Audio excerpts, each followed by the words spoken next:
Robert adjusted the magnifying visor over his eyes as he leaned over the cluttered workbench.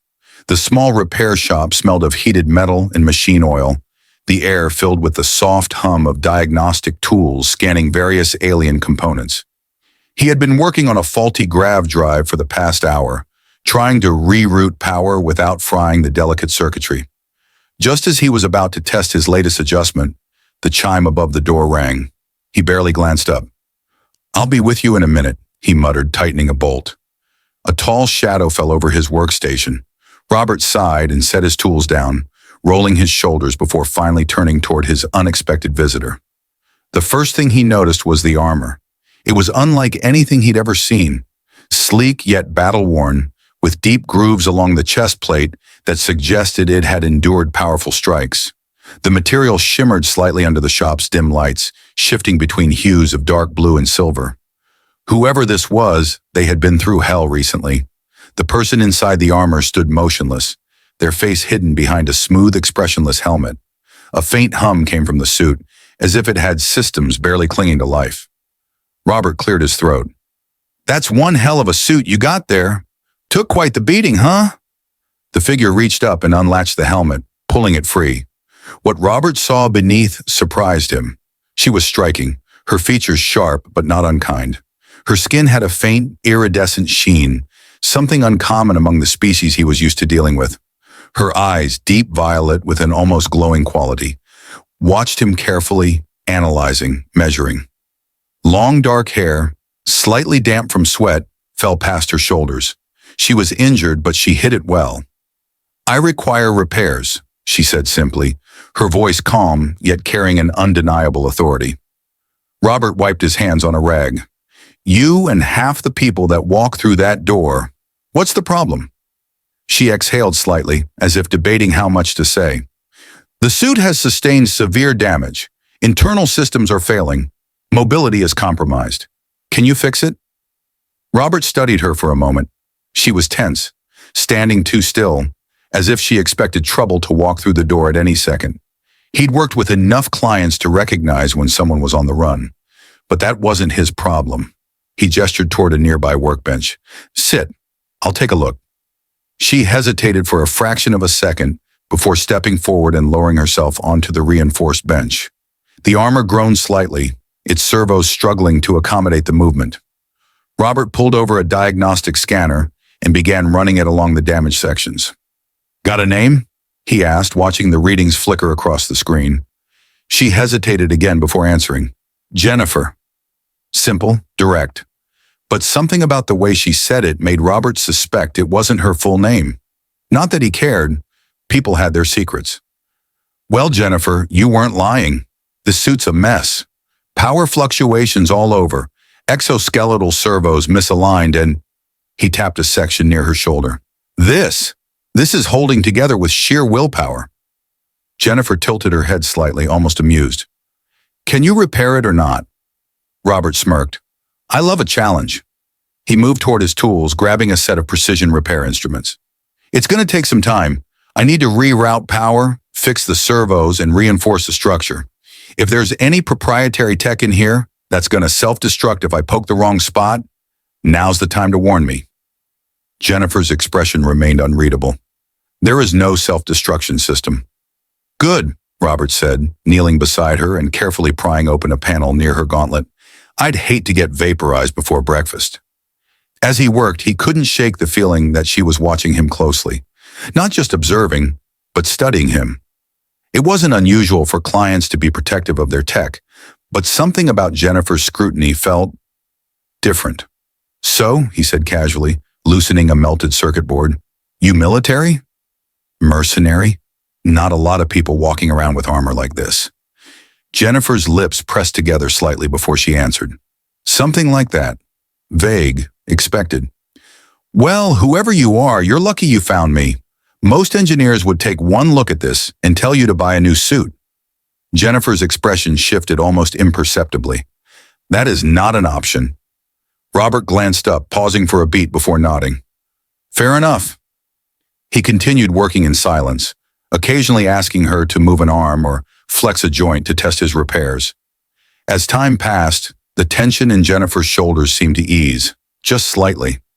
Robert, for his part, found himself strangely curious about her.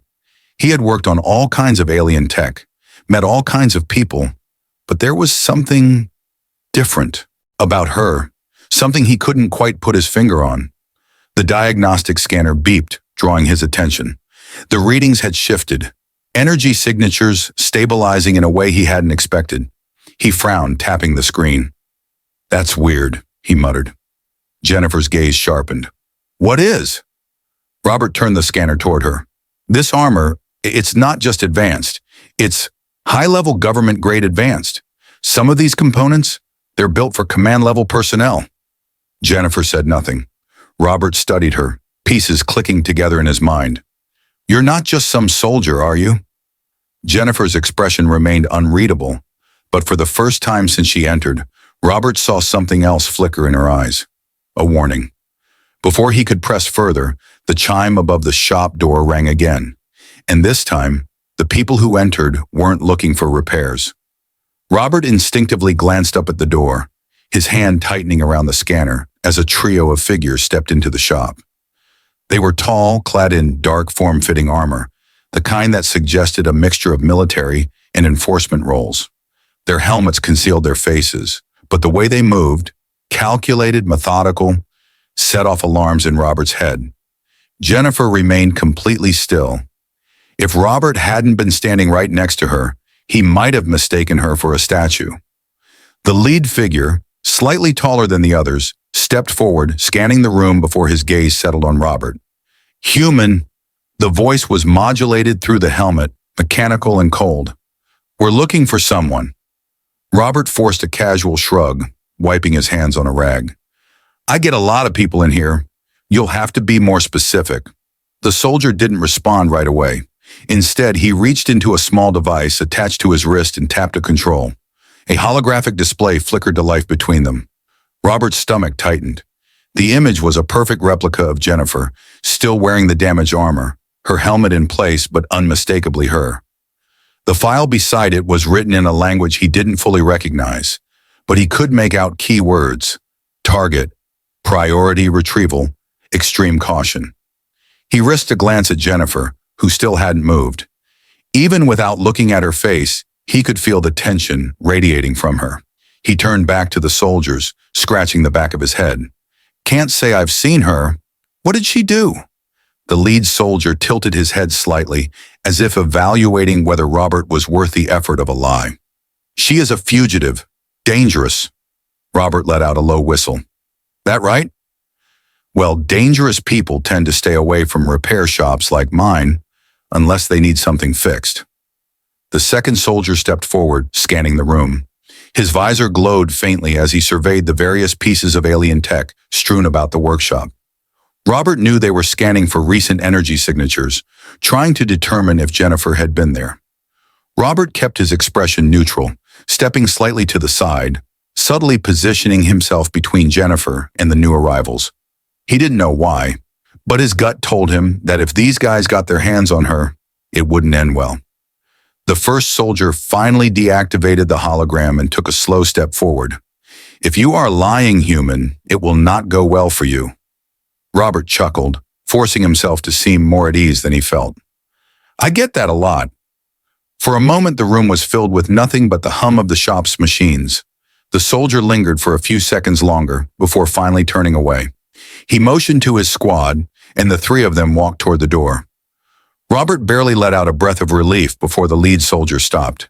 "If you see her," he said without turning back, "report it. There is a reward." And with that, they stepped outside, the door chime ringing in their wake. Robert waited several long seconds before exhaling and looking at Jennifer. "So," he said, crossing his arms, "fugitive, huh?" Jennifer's jaw clenched, but she said nothing. Robert sighed, rubbing his temples. "Look, I don't need to know your life story, but those guys, they weren't bounty hunters. That was official military-grade armor, high-end scanning tech, and one hell of a wanted poster. If I'm fixing this suit for you, I'd at least like to know what kind of mess I'm stepping into." Jennifer hesitated before responding. "I did not ask you to involve yourself," Robert scoffed. "Lady, you walked into my shop with a busted suit and a silent distress beacon, practically screaming at every authority within a 100-mile radius. I was involved the second you walked through that door. Jennifer finally looked at him, something unreadable in her expression. And yet you lied to them. Robert shrugged. Didn't feel like handing over a customer. Bad for business. Jennifer studied him for a long moment before finally speaking. They are not searching for me because I am dangerous, she said. They are searching for me because of what I represent. Robert raised an eyebrow. And what's that? Jennifer hesitated, then exhaled. I am not just some soldier. My people call me Jennifer, but my full title is Jennifer Elvera, High Sovereign of the Zalari Dominion. Robert blinked, then he laughed. Right, he said, shaking his head. Sure, and I'm the Emperor of Mars. Jennifer did not react. She simply stared at him with those deep violet eyes, unwavering. The laughter faded from Robert's throat as he processed what she was saying. He thought back to the advanced design of the armor, the regal insignias he had noticed but dismissed, the way those soldiers had spoken. You're serious, he muttered. Jennifer nodded once. Robert ran a hand down his face. All right, that explains a lot. Also makes this about 10 times more complicated. Jennifer glanced toward the door. They will return. They will keep searching until they find me. Robert sighed, glancing at her damaged armor. Then we better get the suit working again. He turned back to his tools, but now he worked with a different level of urgency, because he had a feeling that fixing Jennifer's armor wasn't just about keeping a customer happy. It was about keeping a queen alive. Robert worked in focused silence, his fingers moving expertly over the exposed wiring and circuits of Jennifer's armor. The more he peeled back the layers of its construction, the more it confirmed what she had told him. This wasn't just any high-end battlesuit. This was royal-grade technology designed to withstand heavy combat, extreme conditions, and likely assassination attempts. And yet here it was, held together by sheer force of will and whatever emergency repairs she had managed to make before stumbling into his shop. Jennifer sat still, watching his hands work. She hadn't spoken since she revealed her identity, but she didn't need to. The weight of her presence alone filled the small workshop. After a few minutes, Robert exhaled and shook his head. You weren't lying. This thing's got redundancies built on redundancies. Some of these systems, they look like they were designed to operate even if half the suit was blown off. Jennifer nodded slightly. It is meant for survival. Robert glanced up at her. Yeah, I figured. Question is, why does a queen need survival gear like this? Jennifer didn't answer right away. Instead, she let her gaze drift to a nearby workbench cluttered with unfinished repairs, alien parts, and a few old holophotos. One of them caught her attention. A younger Robert, grinning beside a towering reptilian alien, both covered in grease and engine soot. You work alone, she said, almost as a statement rather than a question. Robert followed her gaze, then shrugged. Yeah, used to have a business partner. He left a while back. Jennifer tilted her head slightly. Left? Robert sighed, setting down his tools. He got an offer too good to refuse. Big-time engineering contract off-world. I told him to go for it. He let out a dry chuckle. Haven't heard from him since. Jennifer studied him for a moment before speaking. You are skilled. You could leave this place as well. Robert smirked. What, and miss out on all the excitement of fixing half-broken tech for questionable clients? He gestured at her. Like you? Jennifer didn't smile, but there was the faintest flicker of amusement in her eyes. Robert picked up his tools again, focusing on a damaged section near her shoulder. So, you gonna tell me why you're really here? I mean, I get the whole queen on the run thing, but I doubt you just happened to crash land near my shop by accident. Jennifer was silent for a long moment before finally answering. I was betrayed. Robert slowed his work, but didn't interrupt. There was an attempt to overthrow my rule, she continued, her voice steady but cold. My own council turned against me. They worked with outside forces, seeking to place a puppet in my place. When the coup began, I barely escaped with my life. Robert let out a low whistle. Damn, and now they've got an army after you. Jennifer nodded. The men who came here, those were not just soldiers. They are royal enforcers. They answer only to the ruling authority. Robert frowned. Which last I checked was supposed to be you. Jennifer's expression darkened. Not anymore. A heavy silence hung between them. Robert wasn't exactly sure how to respond. He had dealt with plenty of outlaws, smugglers, and desperate refugees looking for quick repairs, but a deposed queen running for her life? That was a first. Well, he said after a moment, good news is I can fix the damage. Bad news? You're still stuck in that suit until I finish, so you might as well make yourself comfortable. Jennifer exhaled slowly, leaning back slightly as Robert resumed his work. For the first time in what felt like forever, she let herself relax. Just a little. The air in the workshop felt heavier than before, the weight of Jennifer's confession settling between them. Robert didn't press her for more details. He had learned a long time ago that people told their stories when they were ready. Instead, he focused on the task at hand, his hands moving with precision as he repaired the internal mechanisms of her armor. The damage was extensive, but he was making progress. He had already stabilized the power core, rerouted damaged circuits, and reinforced the servos in her right arm.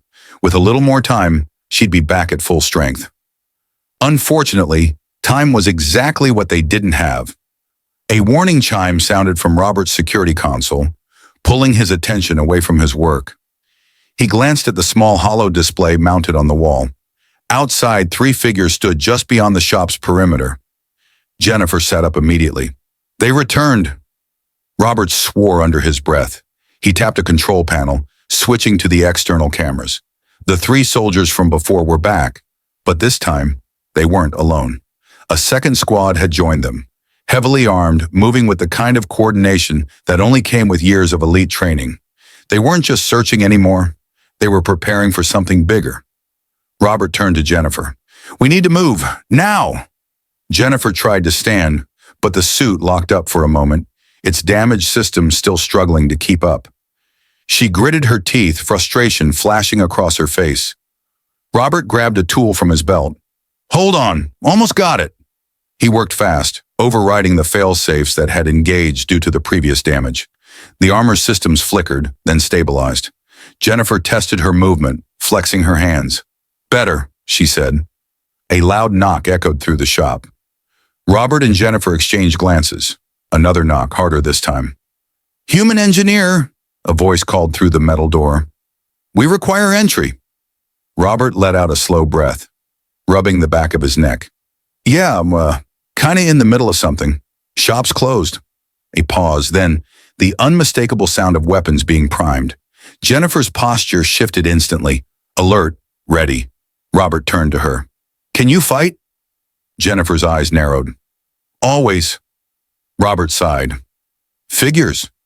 The soldiers outside weren't going to wait for an invitation. The moment stretched in silence, the only sound the faint hum of Jennifer's armor as it reactivated. Then with a loud crack, the front door was forced open. Robert barely had time to react before the first soldier stormed in, weapon raised. Jennifer moved faster. Before the soldier could fire, she was on him, her armor fully engaging as she struck with calculated precision. A single powerful blow sent the soldier crashing against the wall. His weapon clattered to the floor. The other soldiers hesitated for only a second before opening fire. Robert dove behind his workbench as plasma rounds tore through his shop. Sparks exploded from damaged equipment, the once organized chaos of his workspace turning into a battlefield. Jennifer, now fully in control of her armor, moved with deadly efficiency. She weaved through the firefight, her enhanced reflexes allowing her to evade incoming fire. She retaliated with brutal strikes, disarming one opponent before driving him into another. Robert, still crouched behind cover, reached for the closest weapon he had, a modified plasma cutter. Not exactly a gun, but in the right hands it could do some damage. Peeking over the workbench, he aimed at one of the soldiers and fired. A bright arc of energy shot out, striking the soldier's weapon and sending it flying. The man cursed, trying to recover, but Jennifer was already there, finishing the fight with a swift, calculated takedown. Within moments, the battle was over. The shop was a mess. Sparks from destroyed equipment flickered in the dim light, scorch marks covering the walls. The soldiers lay unconscious, their weapons scattered around them. Jennifer turned to Robert. We must go. More will come. Robert exhaled, shaking his head. Yeah, no kidding. He glanced around his ruined shop, then back at Jennifer. Well, he muttered, grabbing a bag and stuffing a few tools inside. Guess I'm out of business. Jennifer studied him for a brief moment before nodding. Then we leave together. Robert raised an eyebrow. Oh, so now I'm part of this? Jennifer's gaze was steady. You were part of this the moment you lied for me. Robert let out a dry laugh, slinging the bag over his shoulder. Yeah, let's get the hell out of here. Together they stepped over the fallen soldiers and disappeared into the night. The air outside was thick with tension as Robert and Jennifer moved swiftly through the dimly lit back alleys behind the shop. The streets were quiet for now, but Robert knew that wouldn't last. The enforcers would send reinforcements the moment they realized their team had been taken down. Jennifer moved with purpose, her armor now fully operational, but Robert noticed the way she still favored her left side. The fight had taken a toll on her. She might have been a queen, but she was still flesh and blood underneath all that advanced tech. All right, Robert muttered, glancing over his shoulder. We need a plan. Got anywhere safe to go?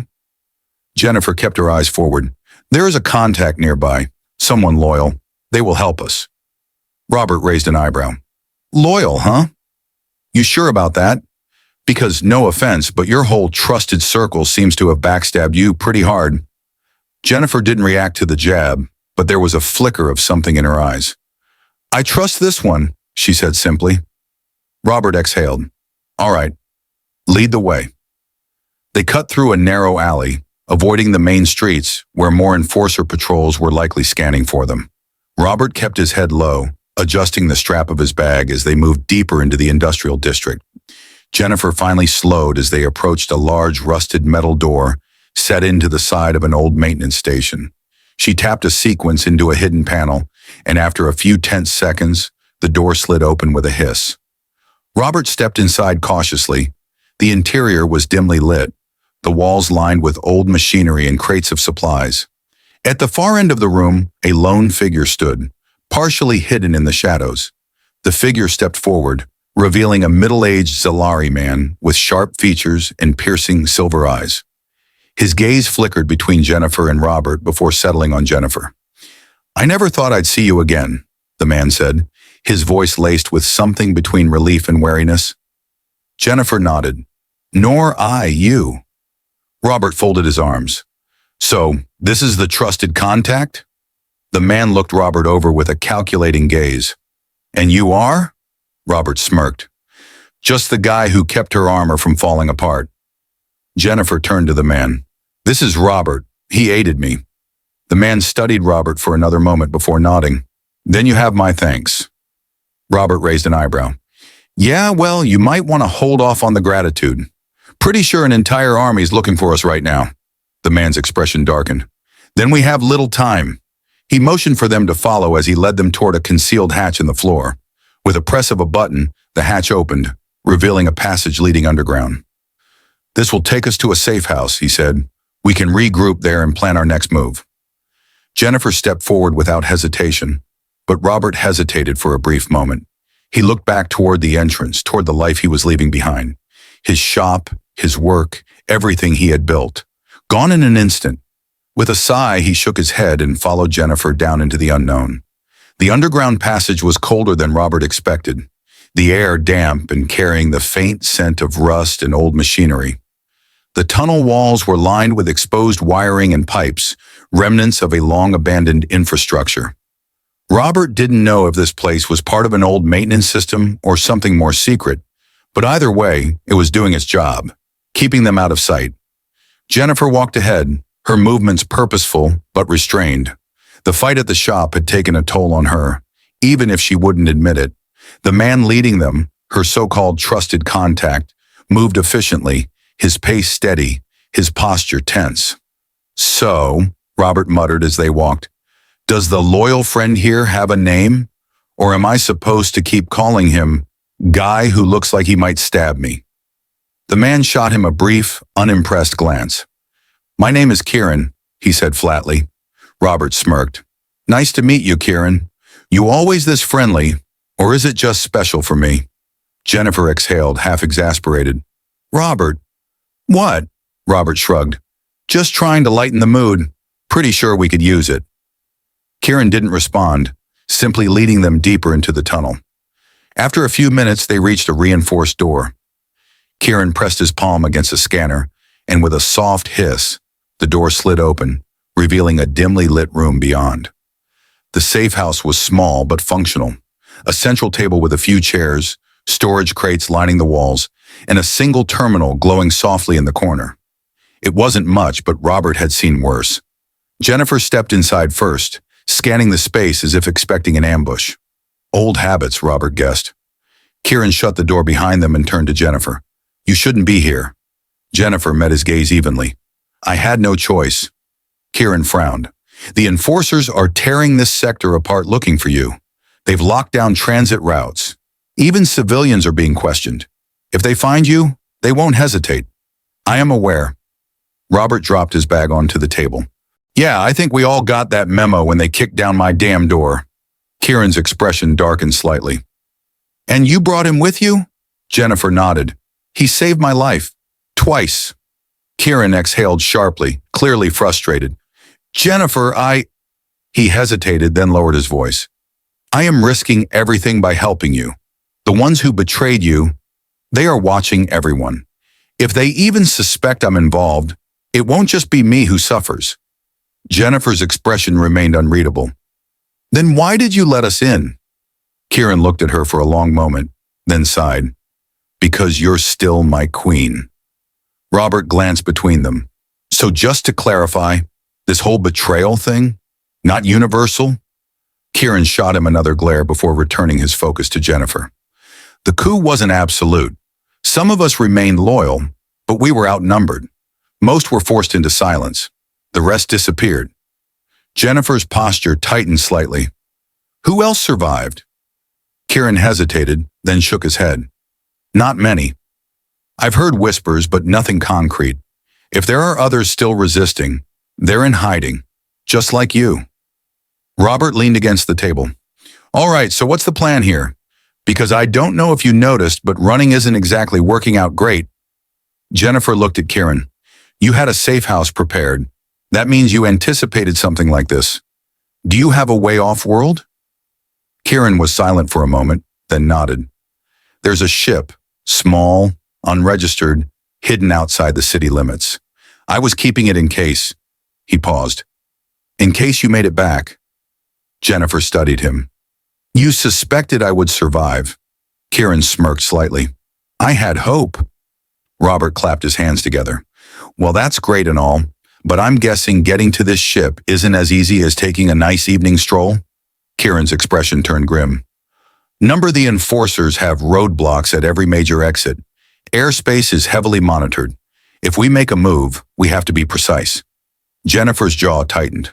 Then we move carefully. Robert sighed. I'm guessing carefully still involves a high chance of getting shot?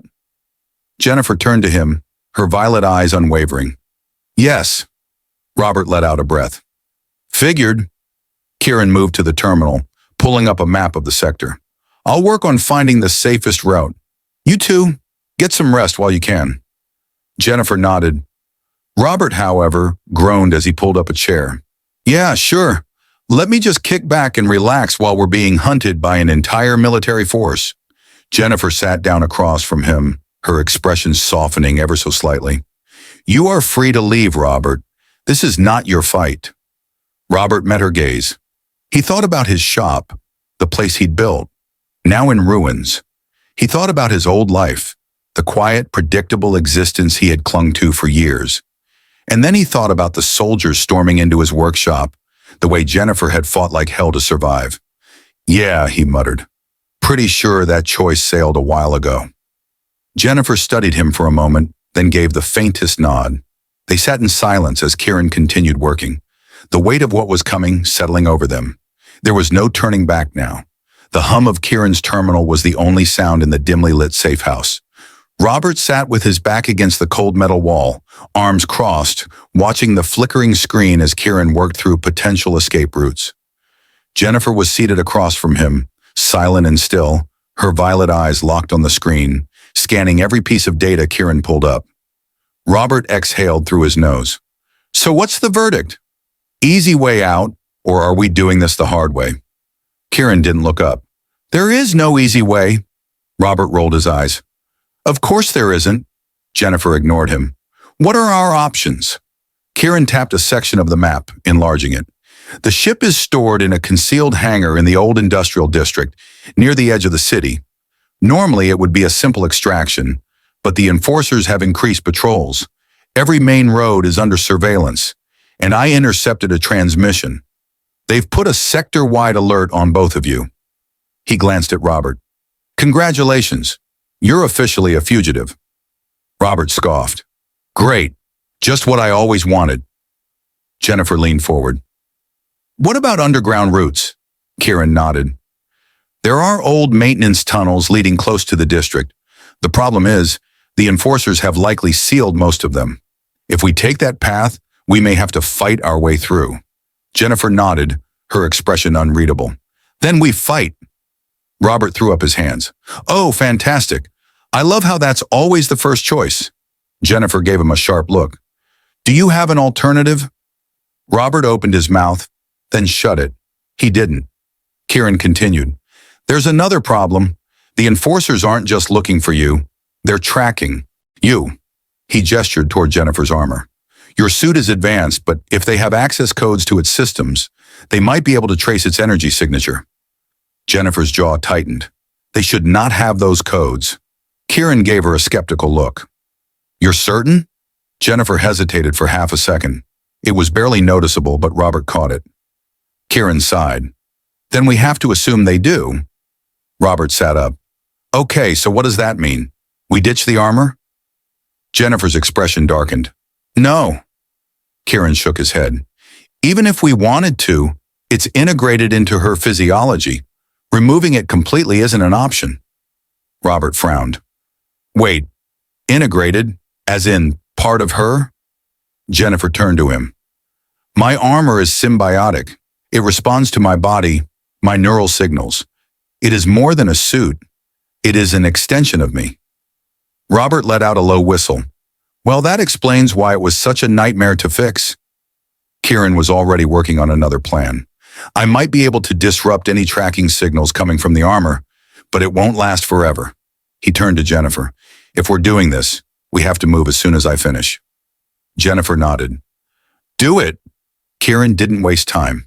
His fingers flew over the controls, bypassing security protocols and running interference through multiple systems. Robert watched, trying to ignore the growing tension in his gut. He sighed. You know, a week ago, my biggest problem was figuring out how to afford a new parts shipment. Now I'm apparently going on a suicide mission with a runaway queen and her shady underground friend. Jennifer's eyes flicked to him. You could still walk away. Robert scoffed. Yeah, sure. And go where? The enforcers already think I'm with you. My shop is trashed. My old life, gone. He gestured at the map. Might as well see this through. Jennifer studied him for a moment before giving a single nod. A few minutes later, Kieran leaned back from the terminal. It's done. The interference should mask her signal for a few hours, maybe less. It's the best I can do. Jennifer stood. Then we leave now. Kieran handed her a compact energy blade and turned to Robert. You know how to use a gun? Robert smirked. I know how to not shoot myself, if that's what you're asking. Kieran tossed him a modified pulse pistol. Good enough. Robert caught it, turning it over in his hands. You know, I'm really not liking how often I'm armed these days. Jennifer was already moving toward the exit. Stay close. Move fast. Robert sighed, checking the pistol's charge. Yup, definitely gonna die tonight. And with that, they disappeared into the tunnels, heading straight for the heart of danger. As the ship broke free from the planet's atmosphere, Robert let out a breath he hadn't realized he was holding. Below them, the city, his home, his old life, shrank into nothing but a distant memory. They had made it. They had escaped. But it didn't feel like victory. Not yet. Jennifer sat slumped against the bulkhead, her breathing steady but strained. The wound in her side was deep, but thanks to Robert's makeshift field treatment, she would live. He knelt beside her, hands still stained with blood. Her blood. You're going to be all right, he murmured, more to himself than her. Jennifer's violet eyes met his. You sound surprised. Robert scoffed, shaking his head. You're ridiculous, you know that? A faint smirk touched her lips. And yet, you followed me. Robert exhaled sharply. Yeah, still trying to figure out what that says about me. Kieran, still at the controls, glanced back. We're clear of pursuit. The enforcers won't be able to track us now. He paused. We need a plan. Jennifer straightened, despite the pain. We find the others. If there are still loyalists, we bring them together. My people must know the truth about the coup. Kieran nodded. There are rumors of resistance cells. If we can reach them. Jennifer's voice was quiet but firm. We will. Robert leaned against the wall, rubbing his face. So, let me get this straight. We're heading into a galactic rebellion against the same people who nearly killed us 5 times today? Jennifer looked at him, her gaze unwavering. You are free to leave, Robert. Robert let out a bitter laugh. Yeah, sure. And go where? I fix machines, Jennifer. I don't do this. He gestured vaguely around the ship, at the stars stretching endlessly beyond the viewport. I don't do running from governments or starting uprisings or... He stopped.